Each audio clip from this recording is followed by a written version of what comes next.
Maka diambillah nama kota ini, dirubah menjadi Sunda Kelapa, menjadi nama Quran. Inna fatahna laka fatham mubina. Fatham mubina itu dalam bahasa lokal dikenal dengan Jayakarta. Disingkat menjadi Jakarta. Jadi Jakarta itu dari nama Quran. Sampai hari ini orang ulang tahun Jakarta itu 22 Juni 1527. Bismillahirrahmanirrahim. Assalamualaikum warahmatullahi wabarakatuh. Alhamdulillahirrabbilalamin. Wabihi nasta'inu ala umuri dunya waddin wa ala alihi wa sahbihi rasulillahi ajma'in. Sahabat semua dimanapun berada, insyaAllah selalu berada dalam lindungan Allah subhanahu wa ta'ala. Di kesempatan mulia ini kita akan membahas secara singkat dan mengupas sedikit bagaimana kisah perjalanan masuknya Islam ke Nusantara, dan kira-kira siapa dan bagaimana perjuangan para tokoh dalam menggerakkan Islam sehingga masuk ke Indonesia, sehingga Indonesia ini mayoritas penduduknya itu memeluk agama Islam. Sebelum kita lanjut, jangan lupa buat bagi teman-teman semuanya untuk dukung channel ini dengan cara like, comment, and share ke seluruh sahabat-sahabat yang berada di seluruh Indonesia. Tentang masuknya Islam ke Nusantara, itu Indonesia itu baru ada kan 17 Agustus 1945. Pertama kita klarifikasi dulu bahwa Islam itu sesungguhnya masuk ke Nusantara itu dalam fase yang sangat awal. Di pelajaran-pelajaran sekolah termasuk anak-anak SD sampai SMP disebutkan kan di abad ke-14 atau ke-13. Nah, dengan teori-teori yang ada dari Gujarat. Padahal itu bersamaan di abad ke-7. Jadi awal masuk Islam, bahkan pernah nanti tercatat dalam sejarah Sa'ad bin Abi Waqqas gitu kan, itu dalam satu ekspedisi pernah ikut sampai ke kota Baros, 414 km dari kota Medan. Di kota Baros ini dari awal abad ke-7 sudah masuk di sana. Jadi sudah bersamaan, dan tidak benar kalau agama pertama di Nusantara itu Hindu, kemudian Islam datang, tidak, itu bersamaan. Baik Hindu ataupun Islam itu sudah bersamaan, ada dalam dakwah dan sudah disebarkan. Dan yang datang itu bukan cuma pedagang dari Arab, Masya Allah, tidak. Orang-orang Arab yang datang itu baik dari Hadramaut, yang dari Yaman dan sebagainya, itu dibekali ilmu, ada misi dakwah di sana, dipetakan daerahnya, dia kembali, dia catat gitu kan. Kemudian dibekali misi dakwah, mereka berdagang sambil menyebarkan nilai-nilai keislaman di sana. Sampai puncaknya berdirilah kemudian kesultanan-kesultanan kerajaan-kerajaan Islam di Nusantara, dari mulai Sabang ya sampai dengan Merauke. Dari Sumatera sampai ke ujung bagian timur. Bahkan di timur ini ada yang terkenal dengan kerajaan-kerajaan Islam. Dalam bahasa Arab kerajaan disebut dengan rajanya Malik, rajanya Muluk. Dalam bahasa orang lokal disebut dengan Maluku. Maluku itu berasalnya dari bahasa Arab. Ada kerajaan-kerajaan Islam. Nah, karena di situ ada Ternate, ada Tidore, ada Bacan, ada Ambon, dan ada macam-macam, termasuk sampai ke Papua. Nah, kemudian di masa-masa di abad ke-13 ini yang harus kita ketahui, abad ke-13 itu bukan awal masuknya Islam, tapi penguatan nilai-nilai keislamannya. Jadi orang tua dulu merintis membawa Islam, kemudian ulama setelahnya mengajarkan nilai-nilai keislaman yang benar. Bagaimana caranya misalnya sholat dengan baik, bagaimana caranya bertauhid. Karena pada waktu itu masih diperkenalkan, karena ada orang yang kenal Islam tapi belum bisa sholat dengan baik kan. Saking hafalnya Al-Fatihah, cepatnya luar biasa. Nah, itu yang terjadi dulu. Ini persoalan-persoalan di sini. Nah, maka diutuslah kemudian oleh Sultan Turki pada masa itu, kisaran tahun 1400-an di awal masa ke-13, dari 1200 bahkan 1200 sampai ke 1400-an dikirimkan ulama-ulama. Ini ulama-ulama, awas kita hati-hati di sini, yang dekat dengan Allah, yang paham tentang sistem kehidupan dan tahu tentang fikih dakwah. Dalam bahasa Arab, orang yang punya ilmu dan dekat dengan Allah itu bukan hanya cuma disebut dengan ulama, tapi wali. Nah, wali jamaknya aulia, Misal Quran surat kedua Al-Baqarah ayat 257. Posisi sebelah kanan paling atas, Allahu waliyul ladzina amanu yukhrijuhum minadh-dhulumati ilan nur. Nah, Allah menjadi wali bagi orang-orang beriman. Nah, maksudnya memberikan dia ilmu, berikan dia kekuatan dan sebagainya. Maka diutuslah 9 orang pada saat itu semuanya dari Arab. Ada dari Palestina, ada Syekh Hasanuddin misalnya, ada dari Mesir, Syekh Ahmad Jumadil Kubro. Ahmad Jumadil Kubro ini ahli dakwah, ahli fikih juga, ahli Islam, yang nanti punya 2 orang anak. Anak pertamanya dibawa ke Nusantara, anak keduanya tinggal di Mesir. Ahmad Jumadil Kubro berdakwah sampai ke ujung Sumatera nanti dari Jawa. Nah, siapa Ahmad Jumadil Kubro ini? Nah, seorang ulama besar dari Mesir, ahli dakwah, dibawa kemudian anaknya, salah satunya namanya Maulana Ishaq. Nah, Maulana Ishaq itulah nanti yang turunnya nanti sampai muncul Kiai Haji Ahmad Dahlan, sampai muncul Kiai Haji Muhammad Hashim Asy'ari. Nah, satu lagi dia tinggal di Mesir bernama Syarif Abdullah. Nah, ini bukan Sunan Gunung Jati. Syarif Abdullah ini anak-anak dari sini nanti. Nanti yang paling menarik ketika beliau berdakwah di kisaran awal abad ke-14 sampai abad ke-15, di situ sedang dikuasai di wilayah ke Sunda sampai ke pertengahan Jawa oleh satu kerajaan besar, satu daerah Sunda Wiwitan, Pajajaran, lebih dekat ke Hindu sebetulnya. Nah, rajanya bernama Prabu Siliwangi. Prabu Siliwangi itu punya kontrol dari mulai Banten sampai dengan ke perbatasan ke Jawa. Nah, sampai nanti ada salah satu candi cetok di wilayah Karanganyar tersebar di sana. Nah, di sini yang harus kita pahami, ketika sedang berdakwah, Islam sudah muncul sebagian. Ketika masuk ke daerah Karawang, melihatlah beliau seorang perempuan, itu terdengar suaranya sedang mengaji, suaranya lembut sekali, bagus, dilihat orangnya cantik, luar biasa, namanya Nyai Subang Larang.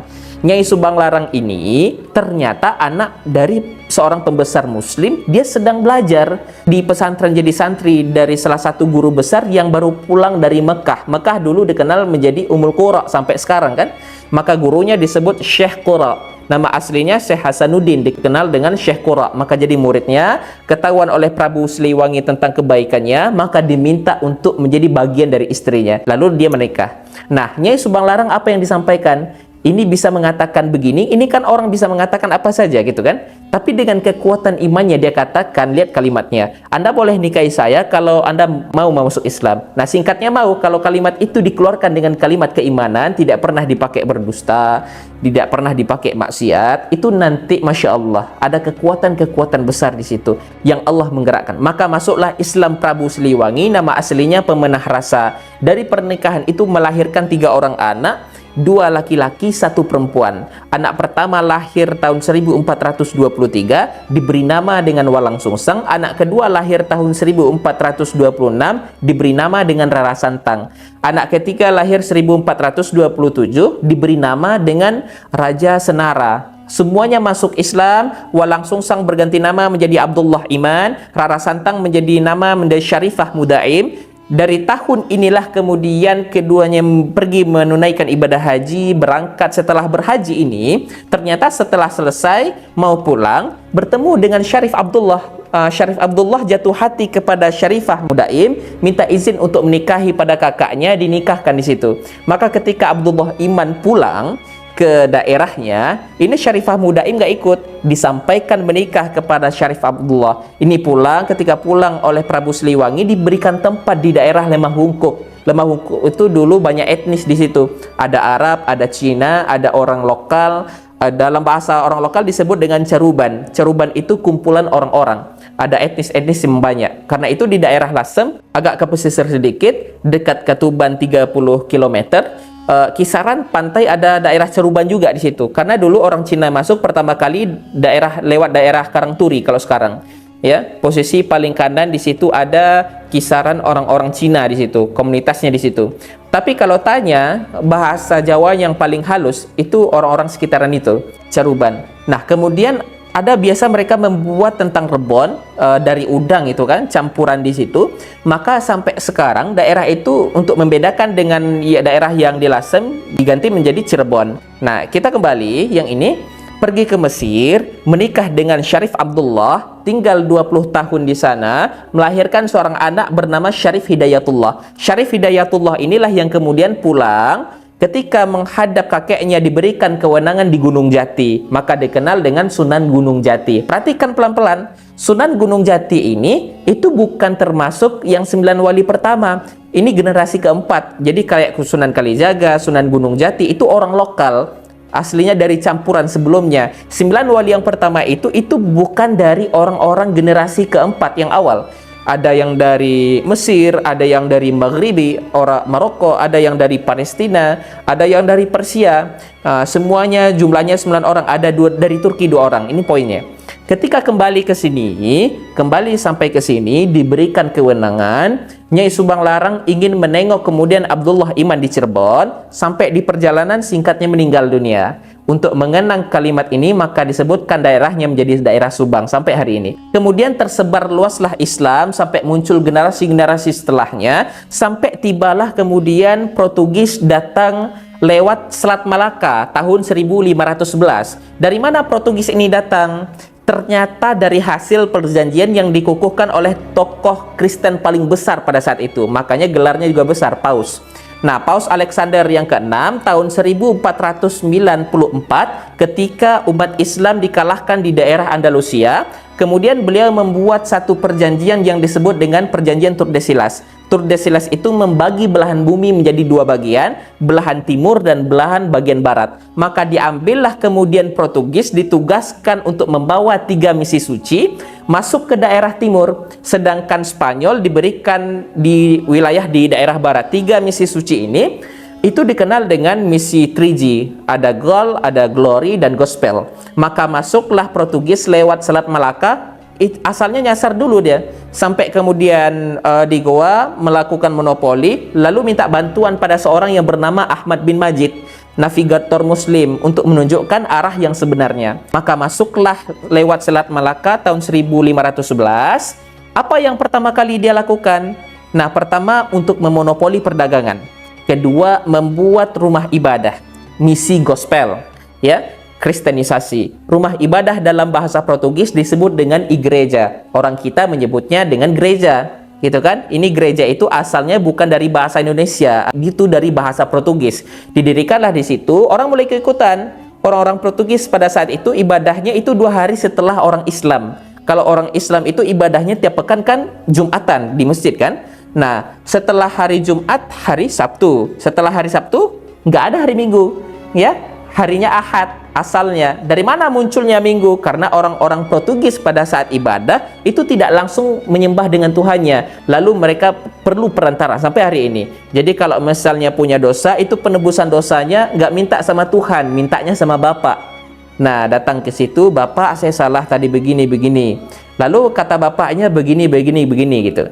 Jadi intinya dia lewat orang suci. Orang suci disebut dengan santo. Saat itu santo yang menjadi perantara dikenal dengan Santo Domingo. Singkatnya orang kita kan suka menyingkat-nyingkat kan? Santa Domingo, minggu jadi minggu. Nah, sampai hari ini ada hari Minggu. Nah, dan di hari ini mereka ibadah. Sampai kemudian ada orang ikut-ikutan, ada yang dipaksa pindah agama, sampai nanti yang mendirikan Nahdlatul Ulama, Kiai Haji Muhammad Hashim Asy'ari, memberikan fatwa. Beliau menulis 19 buku. Di kitab keduanya ada Risalah Ahlus Sunnah wal Jamaah. Di halaman yang ke-14, posisi paling kanan, paragraf pertama, di baris 1 dengan baris 5. Itu ada fatwa di situ, larangan untuk ikut-ikutan ke kanisa, ikut ke gereja, apalagi kalau ikut-ikutan dengan pakaian mereka, ya, dan menyaksikan ibadah mereka, itu kata beliau nggak boleh. Itu fatwa pertama beliau.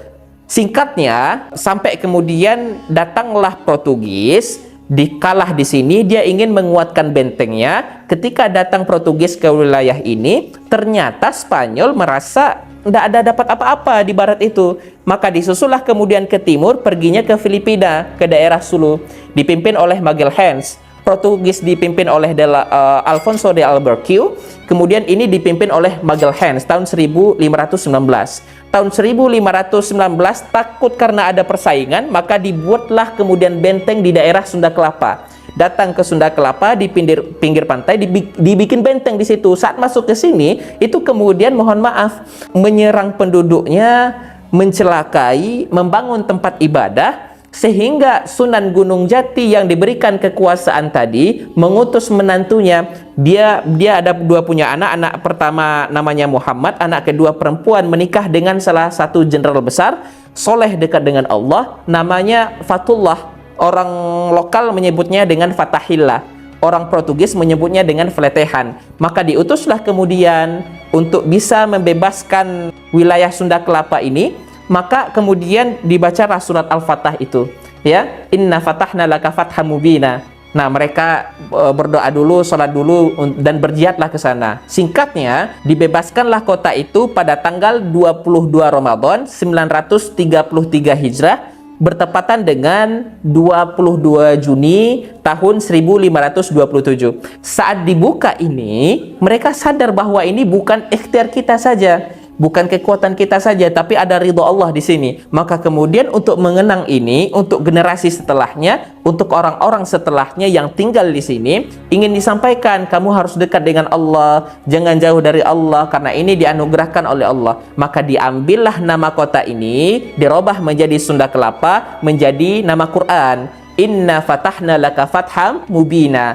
Fatham mubina itu dalam bahasa lokal dikenal dengan Jayakarta. Jayakarta disingkat menjadi Jakarta. Jadi Jakarta itu dari nama Quran. Sampai hari ini orang ulang tahun Jakarta itu 22 Juni 1527. Sebelum Indonesia merdeka, sebetulnya orang-orang dulu membebaskan dari penjajahan, dari kristenisasi dan sebagainya. Maka para ulama-ulama kita itu sangat luar biasa, ingin dijaga dekat dengan Allah, jangan sampai turun bencana gitu kan. Ini poinnya. Mudah-mudahan sejarah ini bisa kita ambil hikmah dan bisa kita menggali bagaimana perjuangan-perjuangan para syuhada dulu.